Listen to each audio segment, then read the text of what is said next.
So let's remove the trim for the center console in order to remove the stereo to route our wiring for the backup camera. So in order to remove the trim, you see I've taken this one out already, and this is what the pins look like inside there. Okay, they're just straight up little pins. So you're pulling straight out along this back edge, and then toward the front here you will have those two guide pins there that you'll need to come backwards with up in this portion. But the first thing you want to do here, you can use a plastic trim removal tool, stick it down in here and then pry. You would work from the back forward. Or if you want, you can take your fingers. It's kind of tricky, but you can, without a trim tool, you can go up underneath the underside and then just pry with fingers. And I kind of use my other hand along this top edge and it'll pop right out. See how it comes straight out there? But now it's still attached to the front. So I make sure that my straight pins are disengaged, and then kind of pulling it out this way just a little bit, I can rotate it, can give a little rocking action and pull straight back. And this guy comes out. And now these T25 screws are available, and you take those out, and then this stereo is going to pull straight out. It's a little bit long. Of course, cables are going to be connected. So get a little cloth and put it over your electronics down here so that you don't scratch something up when you come out. Try not to rest it on the top of your deal here. I've kind of deformed mine, buggered it up a little bit, thinking that would be no problem. Even though I had a cloth over it, it still kind of bent up this aluminum right here, so be mindful of that. You can have you probably need your glove box open when you pull the trim off on this side. It just gives a little more room right in here, and so it'll pop out a little better. But when you pull the stereo out like this, of course, you gotta put it, key on, step on the brake to pull this back into reverse to get your stick back farther away. Set your parking brake so you don't roll away, and then you'll have the room to kind of come out. Another piece of cloth right here would be good so that you can, if you set your radio kind of between this edge and this edge, you don't want to screw this up. Also, same thing here, be careful. I've got a few marks in my leather already from the radio touching right there, so that's kind of a bummer. But that's how that will come out. So with the PCM out, and I wrapped it in a cloth so that way it's not messing with the glove box or anything else. Now I can try to route my cables for the reverse camera. Of course, this assumes that you've got some sort of module, a Joy Auto or a GTA car kit or a whatever. You've got some means of installing a backup camera to your PCM. So with that being the case, you can route from your video cable, which in my case is here, that's the yellow thing, and I'll be able to connect into that and then route it straight down there into that bottom right corner, and that'll come out. We'll remove that trim panel. I'll show you how to do that. And we'll come out down there in the corner underneath the glove box. So with the cable routed from that corner up there, now we're underneath passenger side footwell. And we took this side panel off. To do that, it's real simple. Once this side trim is off, there'll be a T25 exposed right there. You take that T25 out, and that's what's connected there. Then you can see here, you just slide that trim piece forward and it pops right out. Okay, and then it's out of your way and you've got access to that hole.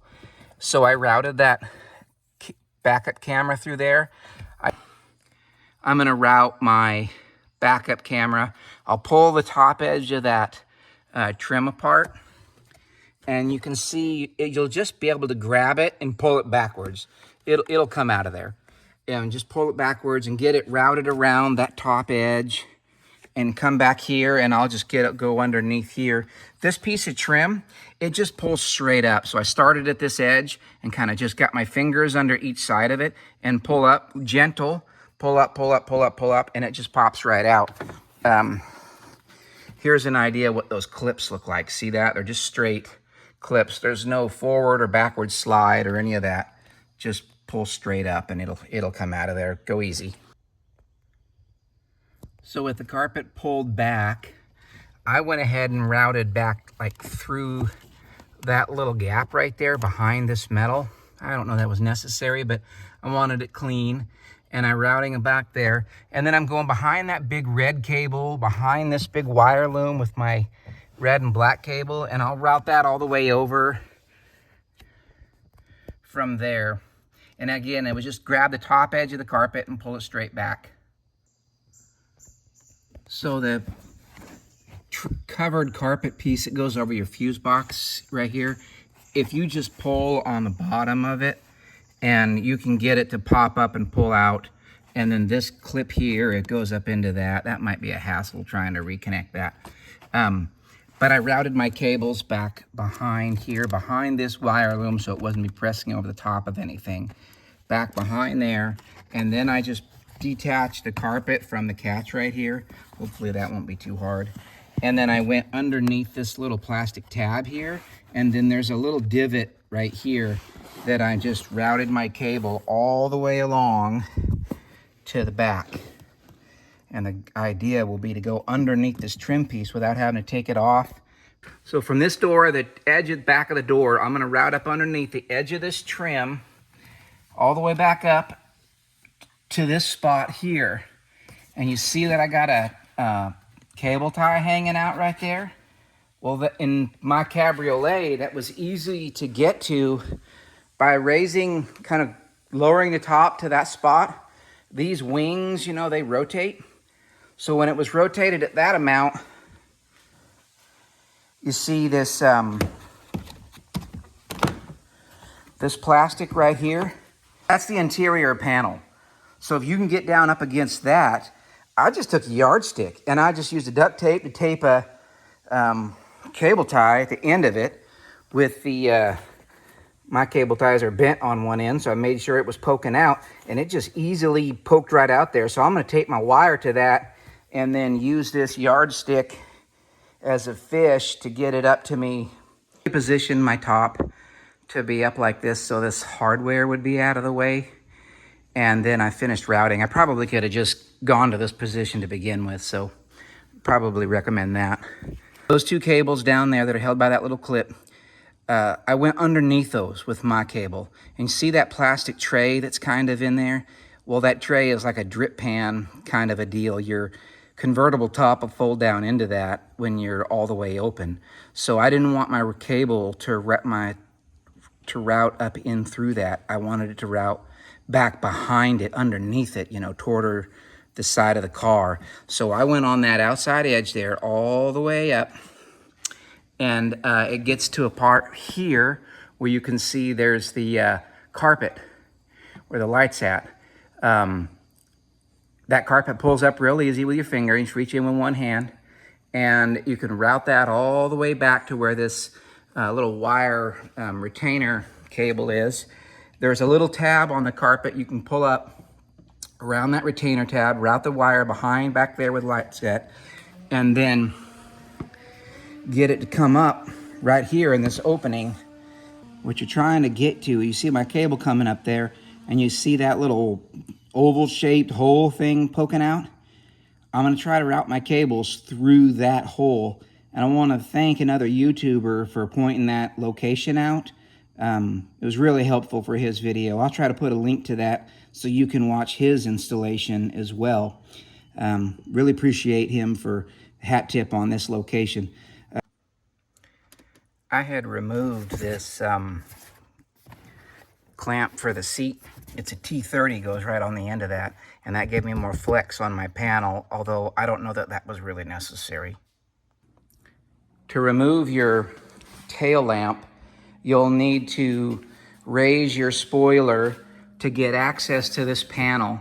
You'll take this panel off. There's two clips right here. So with a pry tool, you'll pry up on this edge, and then it comes up and out. There's a tab over on this side, but just bring that up and out. That'll reveal two T25s that hold the taillight in, and you can take those T25s out. They're kind of long bolts.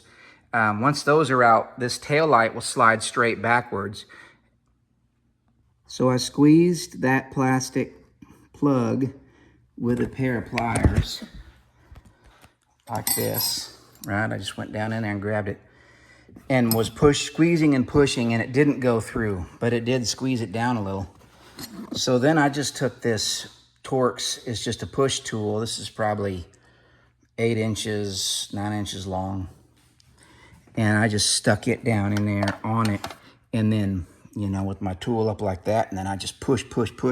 And I kind of pushed it like the top edge down, and it eventually just pushed right through. So you can get that through without any drilling at all, because I just did it. Okay, and then now I'm gonna be able to come back up, get my back bumper cover off, and I'll be able to go up underneath and get right to it and bring my cable out. In the location that you want your camera mounted, for this case, this is the Nikita camera. It's a 5/16 hole, drill that up, and then you'll be able to route your cord up from that location. Put your nut down there, tighten that down, and then you can route this over to this area or wherever you're gonna come through with the cables that you've routed. Once I pushed the cable through the hole, I was able to then reach my hand with the spoiler down, reach my hand right through here and, you know, get snuggling up close. I could reach my hand all the way back there, and I grabbed a hold of the end of the line, and then I pulled it out here. And now I'll route it down along here somewhere nice and neat so that I can mate to the camera that's in the back bumper here. This will plug together with the other end, and then I'll be all good. So I've got a piece of just foam rubber for like window or gasket sealant, like on a house. And I'm just gonna take this, it's sticky on both sides, and I'm gonna just take this and kind of taco it around the cable that's going through back there. And then I'll stuff it in that little hole to plug it. Here's what I ended up with. The hole is nice and plugged and the wire is protected. Make your connections and then button up your fender cover, your bumper cover, and then you'll be ready to kind of lock everything back down. I would test that your cable works. Test that your camera, backup camera, before you even reinstall the head unit, when it's just out, hook up the camera and make sure everything works before you close everything up and figure you're good. I ran into issues and needed technical support to help me. I'll share some of those notes at the end of this video so that you can be helped with this video on that. If you're using a GTA car kits, that's my experience, so that's what I can share. But make sure everything works before you put it back together, because it might not, and that would suck. It did suck. So when you're putting your upholstery back together, it's kind of all like you think, right? If you pulled any of that stuff out, you gotta get that back in there. And I had just routed it like under the seat, just tucking it. I didn't pull that stuff out, and I just tucked it along this thing up underneath there. I didn't take it off either. But here, you know, of course, I routed a cable a little farther down along this edge, and then just tucked that stuff back together, made sure it was in the, I used a little interior tool to get my fabric, because I pulled the carpet off the tabs that is here and then about over here, and I just tucked it back in so it's nice and tight. Snap this guy back down, and then this guy, you see those tabs there? They actually, that's Velcro. It comes off if you want to take it off. When you pull this off, this trim piece, these little guys, they're just slid into here. Okay. So when I pulled that off, they just kind of came off. And that edge will be along over here. Grab the back side of that and pry with your fingers. Same thing here. You see those clips right there? Right there. That's what this looks like. Anyway, and then this one here is slide into whatever's behind this. I can feel a little bump back there. So that's how that's gonna just go back together. And anyway, so that's what it's like to kind of see the process of installing it. Hopefully this video was helpful to you. Got any questions or comments or whatever, leave it in the comments. I'm pretty good about answering that. I'm a tiny little channel, so I have time to answer folks. Not like I'm getting 10,000 questions. Give me a thumbs up if you just appreciate that I put a video together. And all right, so I promised some troubleshooting information that was relative to the GTA car kits. First, let me just show you. This is the camera that I installed. And it had a little instruction manual. And the instruction manual was helpful, except that I was mating to the GTA car kit. And I had troubles with the camera turning on. And so they sent me this, GTA did. And the main thing is, so my camera, actually, this came from GTA, not from the camera provider. So in my camera, there is no red wire. There's only this yellow, and then there's this red lead here that you would normally hook up to power. So there was a red and a black. The red would go to power, like from your backup light, and then black goes to ground. But in the 991, you don't need to use either the red or the black.